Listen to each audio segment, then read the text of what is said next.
El primer problema conceptual de la palabra cuidador o cuidadora. No, yo hablo de personas cuidadoras por cuestiones de género y ahorita vamos a ver por qué. Pero cuando uno piensa en un cuidador, si yo les dijera, cierren los ojos y piensen, esta es la imagen que siempre vemos, ¿no? Una persona con bata y una persona mayor. El asunto con los problemas conceptuales es que cuando tenemos estos prejuicios sobre ciertos temas, hacemos que nuestra visión sea como muy estrechita, ¿no? Entonces, cuidador es un profesional que cuida a personas mayores. No, no es cierto. Hay cuidadores hombres, hay cuidadoras mujeres, y esto se da porque efectivamente el 83% de las personas dedicadas al cuidado somos mujeres. Es una realidad. Pero hay áreas en las que el cuidado es mayoritariamente masculino. Les voy a dar dos ejemplos en una investigación que estuve haciendo. Por ejemplo, cuando se cuida Alzheimer, mayoritariamente las personas cuidadoras son hombres. ¿Por qué? Porque la prevalencia de Alzheimer es mayor en las mujeres que en los hombres. Y normalmente cuida el cónyuge, ¿no? Porque ellas son personas que han vivido muchos años juntas. Entonces, ahí hay mayor prevalencia de cuidadores masculinos. Otro es el VIH-Sida. Y esto es porque la misma comunidad cuida. No, no son los padres, no son las hermanas, no son las madres, es la misma comunidad. Entonces, quitémonos de estas falsas concepciones de que cuidador siempre es un profesional. No, no es cierto. Muchas veces son las madres, son las hijas, son las hermanas, son las nueras. Es el cuidado, la palabra cuidador abarca muchas más cosas que simplemente el acto de empujar una silla de ruedas, ¿no? El segundo problema es este que les decía, que los hombres también cuidan en mucho menor proporción. Estamos hablando de un 17% nada más, pero también cuidan. Y cada vez hay más hombres cuidadores. Y esto porque en las generaciones que hemos egresado de cuidadores, la mayoría femenina es abrumadora. Sin embargo, en las últimas dos generaciones ha habido hombres que se están preparando. Y esto, si vamos a hablar en cuestión de generación de empleo, ustedes no saben la cantidad de cuidadores hombres que se necesitan. ¿Por qué? Normalmente un hombre prefiere que lo cuide otro hombre, ¿sí? Cuando los pacientes tienen una constitución muy robusta, se necesita la fuerza que tienen los hombres para poder movilizarlo. Hay una gran demanda de hombres cuidadores, pero bien preparados, ¿sí? Entonces, tenemos que ir, cuando veo el tema de género, tenemos que ir quitando estas falsas ideas de que cuidar nos toca a las mujeres. No, no es cierto, nos toca a todos, incluidos los hombres, ¿sí? Eh, el tercer gran problema del cuidador, de la palabra cuidador y de esta imagen de que solo a las personas mayores se cuida, es que hay niños, niñas y jóvenes y adultos jóvenes que también necesitan cuidados. En alguna ocasión, dando una conferencia con un grupo de madres cuidadoras, eh, tratábamos el tema del desgaste, ¿no? El desgaste de la persona cuidadora. Y estaban en la sala madres y las abuelas y total, acabé de dar la charla, la conferencia, y una de las abuelas levanta la mano y se para y dice, perdón, yo no sabía que mi hija era cuidadora.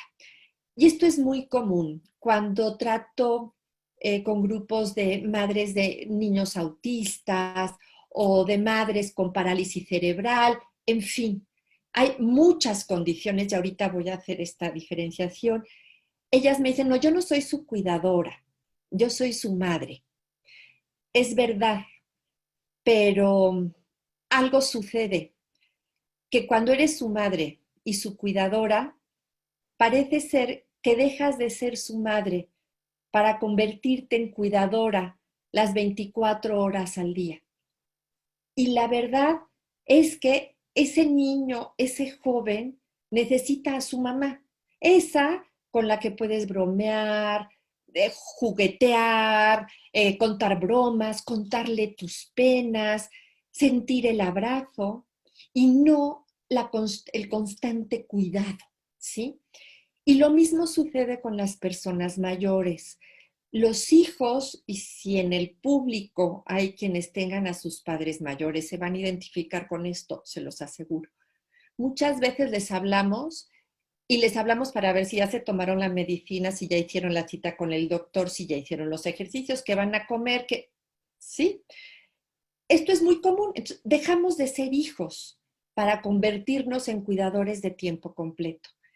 Y la verdad es que las relaciones familiares, aunque yo esté frágil o dependiente, yo necesito de mis hijos, además de sus cuidados, pero necesito de ese hijo al que me pueda recargar y él me pueda contar o ella me pueda contar sus problemas.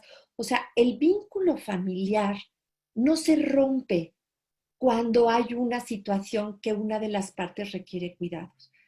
Entonces, tenemos que ir desmitificando y sacudiéndole a la palabra cuidador de tantos elementos que le hemos puesto encima que lo desvirtúan.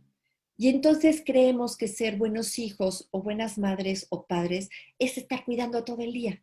Y no, ser buenos hijos o hijas y ser buenas madres o padres es cumplir con ese vínculo y ese rol con nuestros seres queridos. El cuarto problema es que esto que les comentaba, ¿no? Los padres y las madres son cuidadores, pero nadie los ve. ¿Por qué? Porque son sus papás. Sí, pero también son cuidadores. Y todos cuidamos a nuestros hijos, estén o no con una condición de dependencia. Somos los cuidadores, somos el papá y la mamá, y de eso se trata mucho lo que es la relación con los hijos. Pero cuando encima de lo que es natural hay que prestar mayor atención por esta condición de nuestro hijo, el desgaste es mayor. Y entonces estos grupos de padres o madres se desgastan brutalmente, pero además son absolutamente invisibles. Porque aquellos cuidadores que van con una bata y empujando una silla de ruedas, sí los ves. Pero esa madre que va cargando un hijo con dependencia, pues no se ve, es la mamá, ¿no? Entonces tenemos que ir cambiando el sentido de la palabra cuidador. Quiero hacer una distinción, y esto durante el diplomado lo vemos a profundidad, pero hay una diferencia que es muy importante entre enfermedad y condición. Una enfermedad se rompe el equilibrio en la salud de una persona. La enfermedad tiene un proceso y tiene un desenlace, cualquiera que éste sea. Si yo tengo gripa, ¿no? Se rompe, entonces empiezo a tener fiebre, calentura, mocos, ¿no? Y lo más probable es que me cure. Cuando existe una condición, eso es algo con lo que voy a vivir el resto de mi vida. No se cura porque no es una enfermedad. Entonces, si una persona es invidente, es que vive con la condición de no poder ver, pero no está enferma, ¿no? Simplemente el sentido de la vista lo tiene afectado y con eso va a vivir, ¿sí? Entonces, las condiciones son circunstancias que las personas tienen con las que tienen que vivir el resto de su vida, ¿sí? Así son. Una persona con síndrome de Down tiene una condición de síndrome de Down, no está enferma, ¿sí? Es así. No, no, como es algo natural, ¿sí? Una enfermedad es otra cosa. Y hay enfermedades crónico-degenerativas, por ejemplo, el Alzheimer no es una condición, es una enfermedad porque va evolucionando. Pero esto lo vemos en el diplomado de forma bastante exhaustiva. Aquí les pongo estos 3 ejemplos porque también es otro tema que tocamos en el diplomado que es muy importante, que es la diferencia entre discapacidad, capacidad e incapacidad. ¿Sí? Estamos hablando sobre todo en términos jurídicos, que en el trabajo de cuidado, saber de leyes, saber de normas es indispensable para llevar a cabo nuestra función de una manera segura, tanto para mi paciente como para mí. Entonces, la capacidad jurídica es la que todos tenemos a partir de los 18 años para la toma de decisiones. Entonces podemos hacer contratos, tomar decisiones, heredar, todas las cosas legales que se pueden hacer ante la mayoría de edad. Somos incapaces jurídicamente por 2 cuestiones. Por ser menores de edad y durante toda nuestra vida hasta los 18 años tenemos un tutor, por eso en las circulares, ¿no? Padre, madre o tutor. Bueno, porque nosotros no podemos firmar contratos hasta que no tengamos la madurez que se establece a los 18 años. Hay veces que no llega nunca, pero más o menos. Y otro término de incapacidad es cuando se ve afectado el razonamiento de una persona. Por lo tanto, al no poder razonar, es una incapacidad jurídica que necesita de un juicio de interdicción y eso es otra cosa. Pero una persona con una discapacidad, es decir, con una condición, es absolutamente capaz jurídicamente, ¿sí? Les estoy poniendo a este personaje, es un político español que hizo un partido político. Es una persona con una condición que lo mantiene en una silla de ruedas, pero es absolutamente capaz, ¿sí? Entonces, estas sutilezas en cuanto a las distinciones que tenemos que hacer para cuidar bien de alguien es en lo que nos enfocamos mucho en el diplomado. Porque quien está bien preparado para cuidar sabe distinguir entre estos términos y no trata a una persona en silla de ruedas como si fuera un incapaz, ¿sí? Sabemos que son personas que viven con una condición, pero que están en enteras facultades cognitivas y mentales. Bueno, para que vean el panorama, y esto, bueno, puede parecer un poco superfluo cuando hablamos de cuestiones de salud, ¿no? Uno puede decir, oye, está muy feo ponerle precio cuando yo tengo una persona enferma. Sí, ojalá y el mundo fuera mucho más altruista, pero todos tenemos la buena o mala costumbre de más o menos comer 3 veces al día, ¿no? Y si yo tengo que salir a ganarme el pan para poderle pagar las medicinas a mi hijo, a mi madre, ¿no? Pues ¿quién se va a quedar con ella? Necesito una persona que la cuide y necesito pagarle.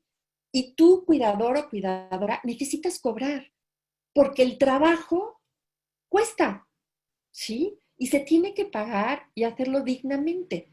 Entonces, ¿es una transacción? Sí. ¿Es un contrato? Sí. ¿Es válido? Por supuesto que sí. ¿Es necesario? Vamos a ver estos números. Las discapacidades o condiciones más frecuentes en México entre la población de 60 años y más o menos la mitad ya no pueden escuchar bien. El 45% más o menos ya no pueden aprender o recordar o concentrarse.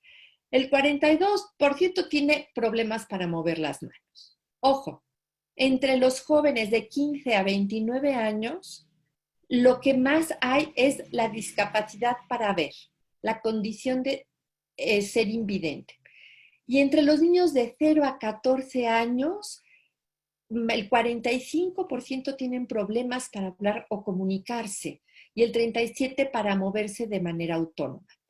A ver, no es de la población total, es de la población discapacitada Estos son los problemas. Este 45% no quiere decir que el 45% de la niñez en México, no. De la población discapacitada, el mayor problema es para hablar y comunicarse. En fin, estos números nos dan la imagen de cómo está el estado de dependencia y de fragilidad de muchos de nuestros compatriotas.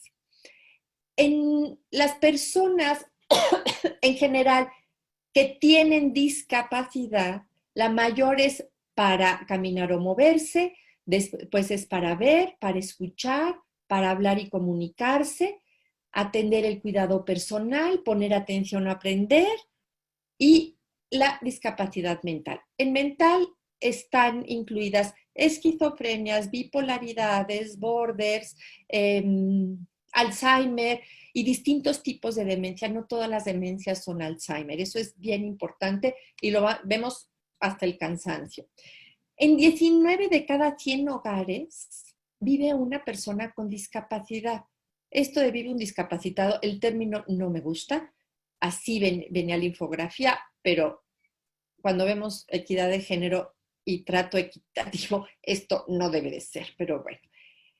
Hablábamos que en México más o menos 5 millones de personas presentan una discapacidad.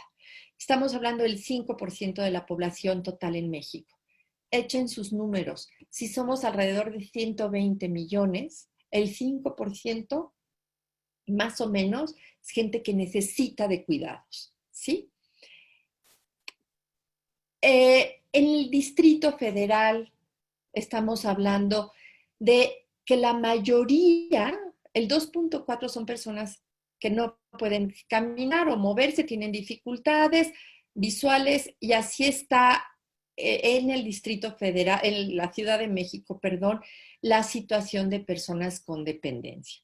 A lo que voy es que hay una gran necesidad de personas cuidadoras.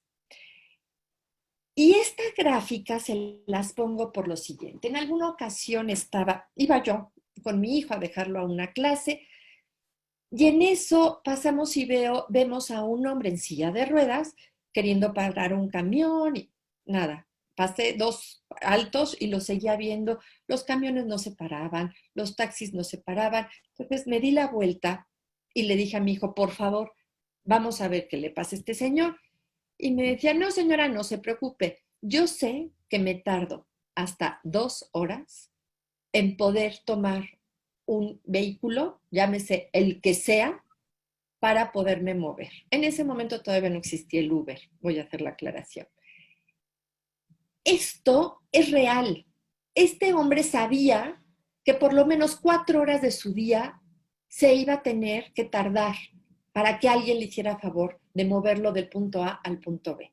En otra ocasión, en una entrevista de radio que estaba haciendo, me entra una llamada y era un hombre que no era muy grande, tenía unos 65 años, solo que su sobrina lo aceptó y vivían en un 3er piso, 4.º piso, y llevaba 5 años sin poder salir, porque no había nadie que lo ayudara a bajar esas escaleras. O sea, lo subieron ahí y nadie lo bajaba. Llegaba la sobrina, comían, se iba, y me decía, ayúdenme. ¿Quién me ayuda a poder bajar? Sí. De este tamaño es la problemática que se tiene que atender. De este tamaño es la compasión con la que tenemos que convivir con las personas que van a necesitar de nuestros cuidados. Y a mis alumnos les digo, tienes que pensar que a lo mejor tú eres la última persona que va a consolar a ese otro, ¿no? Que lo va a escuchar, que lo va a tocar, que le va a dar un beso. De ese tamaño es el compromiso, pero también de ese tamaño es la importancia de cuidar a alguien, ¿no? Hablamos de morbilidad. Morbilidad son las enfermedades que se presentan. Obviamente, aquí está la razón de por qué cuando pensamos en cuidadores, pensamos en personas mayores porque es donde hay más enfermedad, es una realidad. Pero fíjense, entre los 20 y 24 años hay mucha enfermedad y antes del año también, ¿sí? Entonces, no estamos exentos, los que andamos por aquí, de no necesitar cuidados. Y los jóvenes, que de repente los oigo despreciar tanto la vejez, fíjate, en la plenitud de la vida, y esto normalmente son accidentes, ¿no? Que los dejan enfermos, fracturados, discapacitados, en fin. Aquí estamos hablando de los porcentajes de muertes en la población de 60 años y más. ¿Cuáles son las causas de muertes? Obviamente, las que más conocemos, el sistema circulatorio, infartos, bypasses, todo lo que tiene que ver sobre todo con el corazón y el sistema circulatorio, enfermedades endocrinas, nutricionales y metabólicas. Aunque no lo crean, hay mucha desnutrición entre las personas mayores, muchísima, ¿sí? Tumores, cánceres del sistema respiratorio, el EPOC, el enfisema pulmonar obstructivo crónico, que es lo más común, y esto va a ver cómo va a aumentar brutalmente después de que pase la pandemia, porque aquí es donde incide el COVID, ¿no? Del sistema digestivo, lo ven con el médico geriatra, el grandísimo problema que es la digestión en personas mayores sobre todo y en cualquier edad que no tenga movilidad, que no se le mueva, que no ejercite, los problemas digestivos se vuelven verdaderamente complicados. Y después otras causas que hay en fin. Ahora, déjenme tomo tantita agua. Quiero hacer la reflexión, porque realmente esto de la pandemia nos ha movido muchísimo en muchos lados. Hoy empiezan los niños a estudiar en línea y la pregunta es, ¿de verdad va a ser lo mismo estudiar en línea que presencial? ¿Voy a aprender igual? ¿Me van a enseñar igual? ¿Sirve estudiar en línea? El estudiar en línea se le conoce como el e-learning. Tiene muchas ventajas, tiene sus desventajas, pero la verdad yo que he tomado tanto cursos, yo he tomado y además los he dado, sí tiene muchas ventajas, sobre todo para el alumno. Para el profesor no tantas, porque esto para mí es un monólogo. Yo no los puedo ver. Entonces, esta retroalimentación de ustedes hacia mí se me complica mucho, sobre todo en este tipo de charlas, ¿no? Cuando ya son las clases, sí, procuro que haya como más interrelación entre ustedes y nosotros, pero estos son como monólogos y sí me hace falta ver la mirada en ustedes. Pero bueno, la ventaja, una de las ventajas es que lo puedes ver en cualquier lugar, ¿no? Sí, han visto ahora no son memes, son realidades, ¿no? Que de repente se les olvida apagar la cámara y santo Dios, entran al baño. Es la disponibilidad de poder estudiar en cualquier lugar. ¿Se bajan los costos? Sí, desde luego que se bajan los costos. En este diplomado se cambiaron los costos precisamente porque va a ser en línea, pero además se bajan los costos porque no tienen que pagar desplazamientos, ¿no? Y la pérdida del tiempo del desplazamiento es muy importante, o sea, no solo son el costo de los vehículos, ¿no? El metro, el camión, el coche, lo que sea el taxi, sino también el tiempo que se pierde. Entonces aquí nos volvemos como mucho más eficientes, efectivos. Se eliminan las barreras geográficas. Yo sé que tenemos aquí personas que no viven en la Ciudad de México, ¿no? Que viven en provincia, en Puebla, en Tlaxcala, y que nos están viendo. Y entonces podemos todos, desde cualquier parte de la República, conectarnos en esto. La flexibilidad horaria ahí va a estar complicada. Por lo menos en este diplomado Sí hay días en los que ustedes tendrán que asistir y durante el tiempo, pero el estudio, las preguntas, eso hay mucha mayor facilidad porque se pueden realizar a cualquier, no a cualquier, con una flexibilidad de horario, porque sí, también los profesores tenemos la mala costumbre de dormir. Entonces, con ciertos horarios podremos seguir en contacto. Los ambientes y escenarios interactivos, por ejemplo, cuando yo ponía estas presentaciones en el pizarrón, había alumnos que me decían, es que yo no veo, entonces, a ver, los que no ven para adelante, los que sí ven para atrás, y hacían ruido y se paraban. Y aquí es mucho más concentrado el conocimiento. Eh, por la flexibilidad, te permite tener tu ritmo. A ver, nosotros en el diplomado damos las clases, les damos el material que ustedes lo pueden descargar en línea, pero aquí hay un compromiso de dos lados. Nosotros de darles lo mejor, todo el material que les damos está absolutamente revisado y actualizado, pero de parte del estudiante es el compromiso y la responsabilidad. Porque normalmente cuando es presencial, bueno, me siento hasta atrás y de repente se me quedaban dormidos y de repente se hacían guajes y los veía con el celular. Aquí es un concentrado, pero tienes mucha más responsabilidad tú, mucha mayor compromiso tú de aprender. Porque la verdad es que nadie aprende lo que no quiere. Quienes hemos tenido hijos, podrán entenderme, o si ustedes tuvieron mamá o papá, me van a entender. Puede estar tu mamá o tu papá aquí diciéndote, aprende, estudia, estudia, y se pueden parar de cabeza o de pestañas, que si tú no quieres aprender, hazle como quieras, no te entra, ¿sí? Entonces, el que ustedes estén aquí en esta plática, el que ustedes se inscriban en el diplomado, ya habla de que hay una motivación y un compromiso de aprender. Y entonces, eso ya es la mitad del camino andado. Y esta parte de la automotivación para aprender es un requisito indispensable para cualquier persona que se quiera dedicar al cuidado. Y la razón es esta. Probablemente ustedes se encuentren con pacientes que estén desmotivados, que estén desesperanzados, que ya no quieran vivir, ¿no?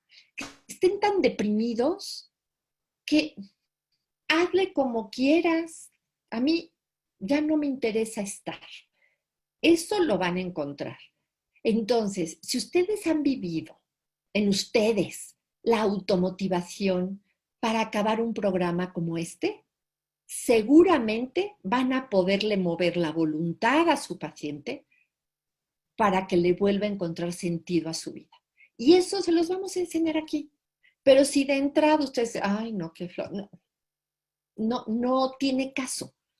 Ustedes necesitan saber lo que es el compromiso, el esforzarse, porque nadie da lo que no tiene. Y si ustedes no tienen eso, ¿cómo se lo van a transmitir a su paciente? Imposible. Les voy a hablar rápido, sí, voy bien de tiempo, me quedan como 12 minutos para hablar del diplomado. Consta de 3 módulos. Nuestro equipo de trabajo, decía en la presentación que hizo favor Fer de hacer de mí y de mi equipo, este diplomado lo hice hace 18 años, poco más. Fue mi tesis de la maestría en orientación familiar y lo hemos ido actualizando. Y desde hace 18 años he conformado un grupo de profesionales. Unos se han ido, otros se han quedado, otros van y vienen como las olas del mar, pero todos le han puesto al diplomado, cada uno desde su trinchera, lo han enriquecido. Y año con año, pues se actualiza, ¿no? Entonces, metemos cosas interesantes, actualizadas, Dependiendo del grupo, también nos enfocamos en tal o cual tema, le damos un poco más de valor.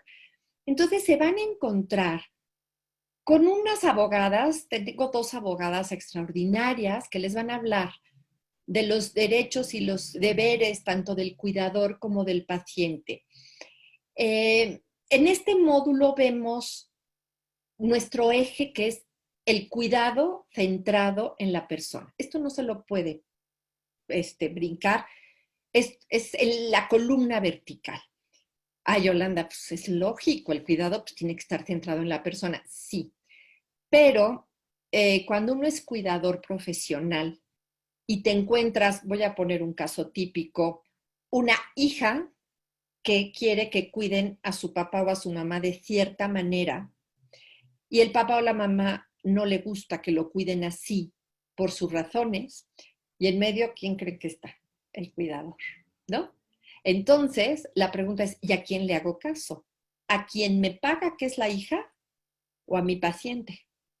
El cuidado centrado en la persona es el paciente, la paciente. Ellos son. Es que a mí, por ejemplo, esto es una discusión de todas las generaciones. La hija dice, hay que vestirlo de pants porque es lo más cómodo y él está mucho más tranquilo y es más fácil cambiarlo y no sé qué.